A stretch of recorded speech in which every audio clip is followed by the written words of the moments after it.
Hey Legacy Builders, welcome back to Mind Your Money. In today's video, I'm going to do a recap of the second budget by Paycheck closeout for April 2023. So I did not film the video because I was on spring break with my children. Life was just hectic, trying to manage all the kids with everyone home at the same time, trying to keep them entertained. Plus, I wasn't feeling that well, so now that I'm feeling better, I thought, why not keep the flow and just share with you what happened? Even though I will not have, real-time success showing up on the screen with me doing my money moves, I hope that you can still appreciate the fact that I'm going to keep you guys updated. If you like seeing budget with me videos, if you like seeing how other people manage their money, then hopefully you'll give a like on this video and you'll enjoy what I'm sharing with you today, because we have to stay consistent no matter what.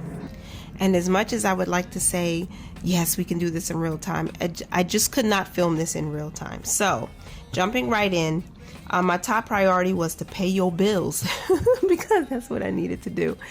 And we had $875 that we were able to use from this income. 75 of that was actually from Ibotta. I just pulled that money out and I used it. $5.25 went to the Zero Out Challenge. $88 went to our tithe. $50 went to our emergency fund. So let's add that up while we go. Let's see if we can make this a little more interesting. 88 plus 50. So 138 was moved so far, not including this because that came from the balance that was in our operating account, not this budget here. $25 went to Fidelity for investing and $40 went to our transportation fund. We're still working on saving this money up so we can start paying all of our transportation expenses from here instead of from our income or cash flowing it. So we're going to add 25 plus 40, and now we're at 203. Then let me go down. I did pull out $100 in cash. And then $6.88 went to our family savings. I'm still saving up for a laptop, which might end up being an iPad because I really want one. 25 cents stayed behind in the cushion. And then $59.75 went to pay back for these charges made on these dates on our Quick Silver credit card, which you could not see, so sorry. That's where this money went. The $59.75 went to pay back charges we made on these dates: the 30th, the 1st of April, the 4th of April, and the 7th of April, I believe that is. So we're going to add $59.75. And then last but not least, bills and expenses. So $350 was set aside for next month's rent. Then $37.13 was our electricity bill. We paid that. And then $33 went to our life insurance and $84.99 went to Spectrum. So that is our $875. So we did have a zero-based budget and everything was accounted for. Of course, for me, it's more exciting when I can do the money moves and say success and all of that. But I just want you guys to be able to stay, up to date. Those of you who actually watch and enjoy the channel, and enjoy, just seeing people budget. I like it too. I really enjoy budgeting videos. So, and hopefully this, something a little bit new that you can enjoy. So taking a quick look at the expense tracker, this is where I track everything that goes in and comes out of this operating account. So for the second week, we did pay the credit card. We had $75 income here from Ibotta, $800 from what we transferred from my husband's income.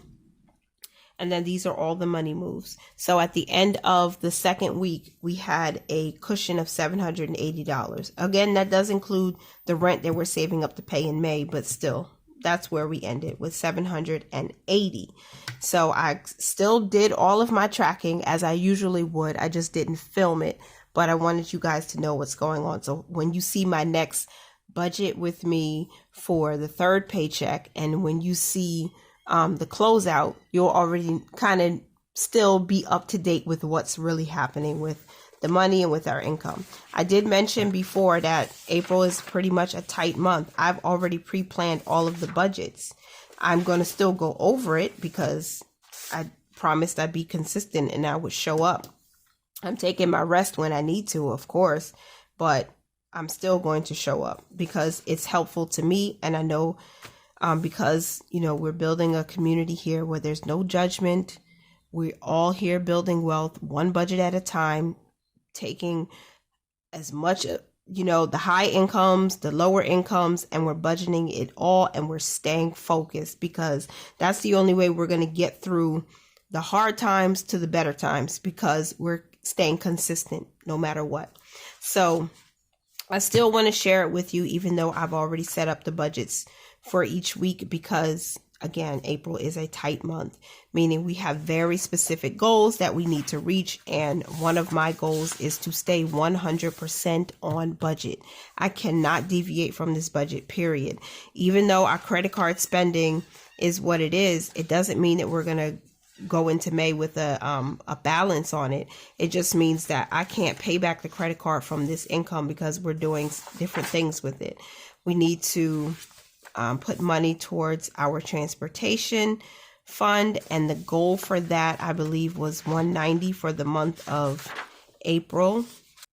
Yes, $190 was the goal, or is the goal. So that's what we're doing. Same thing for our household expenses. We want to put at least $110 in that account, so we'll have it to start paying from that, directly from this category, instead of trying to cash flow and then charging the credit card and then not having enough. So I'm trying to get us, you know, better equipped for those future expenses that come up in transportation, in household, and even in miscellaneous. If you're interested, I am going to be sharing my next budget with me, probably digitally. So let me know under this video if you would like to see my spreadsheet, and as I walk through the budget setup there. If you want to, if I get enough positive responses, then I'll go ahead and do it. If not, then I'll just share it with the Legacy Builders membership. But let me know, just so I can make sure I stay consistent and accountable. I know that it's always good to take a break, but sometimes, you know, pushing past life's ups and downs to get something important done is also responsible. And I need to be responsible with our family's budget.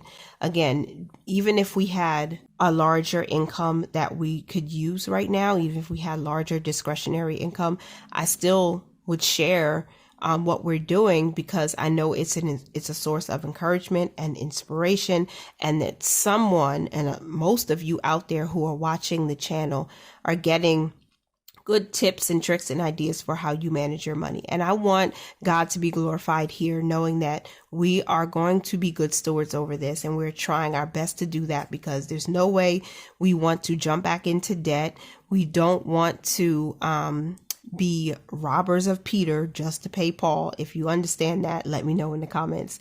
Hashtag no more poverty. No more poverty. Okay. So that's why I'm sharing it. That's why I wanted to give you guys this recap of paycheck number 2. So you know that I'm still doing what I said I would do. I just have to do it a little bit differently for April. So that's it, you guys. We did have a zero-based budget. 10% went to giving, 11% went to savings, and 2.9% went to investing in the second week of April. Thank you so much for being here. Continue to mind your money, you guys. Manage it well and live your lives abundantly. Bye for now.